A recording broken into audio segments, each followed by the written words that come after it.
এখানে ইউজার নেমটা কপি করবেন। ইউজার নেমটা কপি করার পরে যে গ্রুপে যাবেন, সাবস্ক্রাইবারে যাবেন, অ্যাডে যাবেন। অ্যাডে যাওয়ার পরে এখানে ক্লিক করে আপনি এখানে যে অ্যাডে দেওয়ার পরে বটটাকে অ্যাডমিন করে দিবেন। এটা আপনারই বট, অ্যাডমিন দিলে কোনো সমস্যা নেই।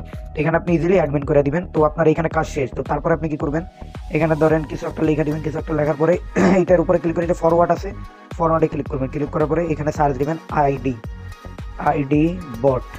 আইডি বট লিখে সার্চ দিলে এই বটটা চলে আসবে উপরে, বা আপনি যে কোনোটাই করতে পারেন। তো আমি এটা দিয়ে করে দেখাই। এখানে যাওয়ার পর পেস্ট করে দিবেন। এই যে একটা চ্যানেল আইডি চলে আসবে, দেখেন এই আইডিটা সেম ভাবে কপি করে নিয়ে আপনার গ্রুপে আপনি রেখে দিতে পারেন। এই দুইটা শুধু কাজে দিবে। এই যে নিচে দেখেন এখানে আপনার আইডি অ্যাক্সেসটা, বট অ্যাক্সেস, আর এখানে এই যে চ্যানেল আইডি। তো এইটুকু শুধু দরকার, আর কিছু দরকার নেই। তো আমি এখন পিসিতে চলে যাই, তারপর আপনাদের দেখাই আপনি কোন জায়গায় এইগুলো বসাবেন। এই যে দেখেন আমরা মাত্র যে আইডিটা বানাইছি, দেখেন এই হলো বটের আইডি এবং কি এখানে হলো চ্যানেল আইডি। তো এই দুটো আমাদের দরকার। তো তারপর আমরা কি করবো, এখানে এমটি করে চলে যাবো। ইজিলি আপনি এখানে এমটি করে চলে আসবেন।